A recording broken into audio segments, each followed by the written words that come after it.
The rain hammered against the windows of our Chicago apartment, mirroring the storm brewing inside me. For 20 years, Alaric, a software engineer, had built a life with Isolde. 20 years of shared dreams, whispered secrets, and the comforting rhythm of everyday life. We weren't perfect, but we were us. Or so I thought. It started subtly.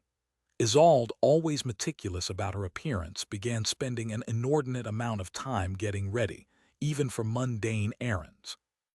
New clothes appeared in her closet, designer labels I couldn't recall her ever buying before. Her phone, once an open book, became a fortress, guarded by a new passcode and a nervous energy that crackled whenever I was near. I tried to dismiss it.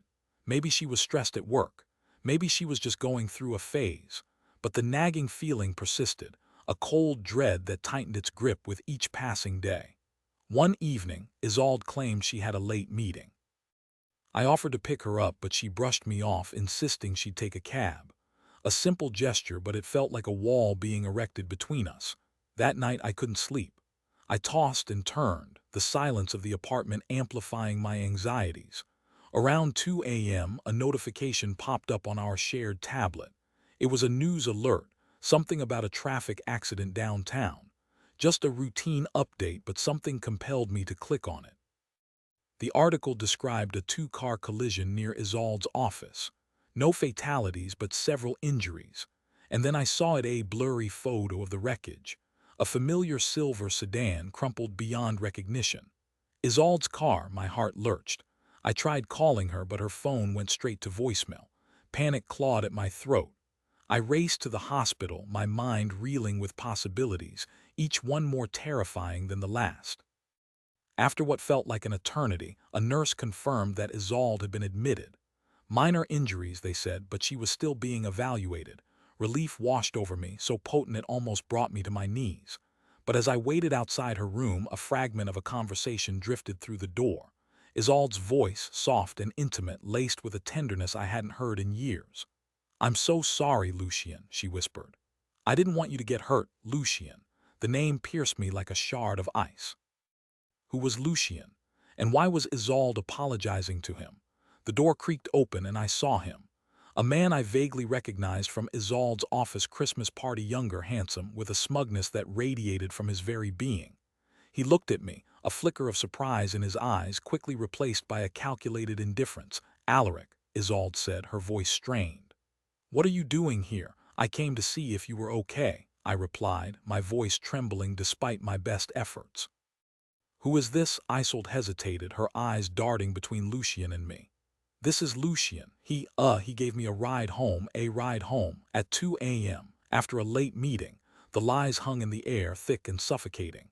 "Is that so?" I said, turning to Lucian. "And what exactly were you two doing that required a late-night ride and a car accident?" Lucian smirked. "That's none of your concern." The blood drained from my face. The truth, stark and undeniable, slammed into me with the force of a physical blow. Isolde was having an affair with this arrogant prick. "Get out," I said, my voice barely a whisper. "Both of you, get out of my sight." Isolde tried to explain, to apologize, but the words were meaningless. The trust, the love, the years we had shared, all reduced to ashes in the face of her betrayal. I walked away, leaving them in the sterile confines of the hospital room, the image of their faces burned into my memory. The following weeks were a blur of pain and anger. I moved out of our apartment, unable to bear the weight of the memories that clung to every corner. Sleep became a luxury, haunted by nightmares of Isolde and Lucian, their faces contorted in mocking laughter. I confided in my friend, Kendrick, a gruff but loyal man who had known Isolde and me for years. He listened patiently, offering words of support and a steady stream of whiskey. "You deserve better, Alaric," he said, his voice laced with genuine concern. "She doesn't deserve you." Divorce proceedings began, a cold and impersonal process that further chipped away at my already shattered heart. Isolde offered no resistance, seemingly eager to be rid of me and embrace her new life with Lucian. The injustice of it all was infuriating. I had been a good husband, a loyal partner, and this was how I was repaid. As I sifted through the wreckage of my life, a new emotion began to simmer beneath the surface, a burning desire for revenge. Not the violent, destructive kind, but a calculated, precise retribution that would expose Isolde and Lucian for the deceitful, selfish people they were. I started by digging into Lucian's background. A few discreet inquiries revealed that he was not the successful executive he portrayed himself to be. In reality, he was drowning in debt, his extravagant lifestyle funded by a series of shady deals and borrowed money. He was a fraud, a con artist, and Isolde had fallen for his carefully constructed facade. Next, I focused on Isolde. I discovered that she had been secretly siphoning money from our joint account for months, transferring it to an offshore account in Lucian's name. She had been planning this for a long time, meticulously preparing for a future without me. The pieces of the puzzle were falling into place. Isolde wasn't just having an affair. She was orchestrating a financial scam, using Lucian as her pawn. My anger intensified, fueled by a sense of betrayal that ran deeper than I could have imagined. I consulted with a lawyer, a sharp and pragmatic woman named Bronte. I presented her with my findings, the evidence of Isolde's financial misconduct and Lucian's fraudulent activities. Bronte listened intently, her eyes gleaming with a mixture of professional interest and personal satisfaction. "We have a strong case, Alaric," she said. "We can expose them both, not only in the divorce proceedings but also to the authorities. They will face serious consequences." I hesitated. Part of me wanted to unleash the full force of the law to see Isolde and Lucian pay for their crimes. But another part of me, the part that still remembered the woman I had loved, recoiled at the thought of destroying her life completely. "I don't want to ruin her," I said, my voice barely audible. "I just want her to understand the pain she caused me. I want her to see that her actions have consequences." Bronte nodded, understanding dawning in her eyes. "We can tailor our approach," she said. "We can expose their financial misdeeds without necessarily pressing criminal charges.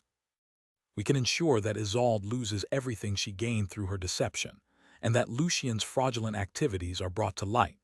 We devised a plan, a carefully orchestrated series of legal maneuvers that would expose Isolde and Lucian's deceit without completely destroying their lives. The divorce proceedings became a battleground, with Bronte skillfully presenting the evidence of Isolde's financial misconduct. The judge, appalled by her actions, ruled in my favor, awarding me a significant portion of our assets. Lucian's fraudulent activities were also exposed, thanks to Bronte's meticulous investigation. His investors, realizing they had been duped, filed lawsuits against him, effectively bankrupting him. His reputation in tatters, he became a pariah shunned by the very people who had once admired him. Isolde, stripped of her ill-gotten gains and facing the scorn of her peers, finally understood the consequences of her actions. She reached out to me, begging for forgiveness, but it was too late. The trust was gone, irrevocably shattered. I had moved on, leaving her to wallow in the wreckage of her own making, but the story doesn't end there.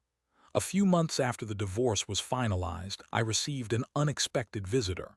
It was Lucian, his face gaunt and his eyes filled with a desperate plea. He had lost everything: his money, his reputation, and Isolde. She had dumped him as soon as his financial situation deteriorated, proving that her love had been nothing more than a shallow infatuation with his perceived wealth. "I need your help, Alaric," he said, his voice trembling. "Isolde, she's ruined me. She used me just like she used you. I have nothing left." I looked at him, a mixture of pity and contempt swirling within me. He was a pathetic figure, a broken man brought low by his own greed and ambition. But I couldn't bring myself to feel sorry for him. He had been a willing participant in Isolde's scheme, and he deserved everything he had gotten. "I can't help you, Lucian," I said, my voice cold and devoid of emotion. "You made your choices, and now you have to live with the consequences." He left, defeated and alone, the embodiment of karmic justice. As I watched him walk away, I realized that I had finally found closure.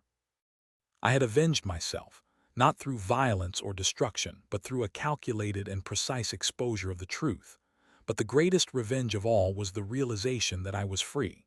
Free from Isolde's lies, free from Lucian's deceit, and free to build a new life, one based on honesty, integrity, and genuine love. I started dating again, cautiously at first, but eventually finding a woman named Bronte, not my lawyer, another Bronte, who appreciated me for who I was, flaws and all. We built a relationship on mutual respect and trust, a stark contrast to the toxic environment I had endured with Isolde years past. I heard rumors about Isolde and Lucian, their lives spiraling further into chaos, their reputations forever tarnished. They had become cautionary tales, whispered among their former friends and colleagues. One day, I received a letter from Isolde. It was a long, rambling apology, filled with regret and self-pity. She admitted that she had been blinded by ambition and greed, that she had made a terrible mistake in betraying me. She begged for my forgiveness, not for her sake, but for her own. I read the letter, a wave of sadness washing over me. I realized that Isolde had never truly understood the depth of her betrayal, the profound impact it had had on my life. She had been so consumed by her own desires that she had failed to see the pain she had inflicted on others. I didn't reply to her letter. There was nothing left to say. I had moved on, found happiness, and built a new life. Isolde was a ghost from the past, a reminder of a painful chapter that I had finally closed. My story is a testament to the resilience of the human spirit, the ability to overcome betrayal and find happiness again. It's a reminder that revenge, while tempting, is not always the answer. Sometimes the greatest victory is simply moving on, leaving the past behind and building a future filled with love, trust, and genuine connection. And the rain outside subsided, the storm within me finally calmed. The sun began to peek through the clouds, casting a warm glow on my new life, a life I had built for myself, free from the shadows of betrayal. This is my story, a journey through heartbreak, anger, and ultimately redemption. Remember, betrayal is a wound that can heal, and revenge, while satisfying in the moment, rarely brings lasting peace. Focus on your own healing, your own happiness, and let karma take its course. You deserve to be free from the pain, to find love and trust again. Don't let the actions of others define you. Choose to rise above, to forgive if you can, and to create a life filled with joy and purpose. Your story is not over, it's just beginning.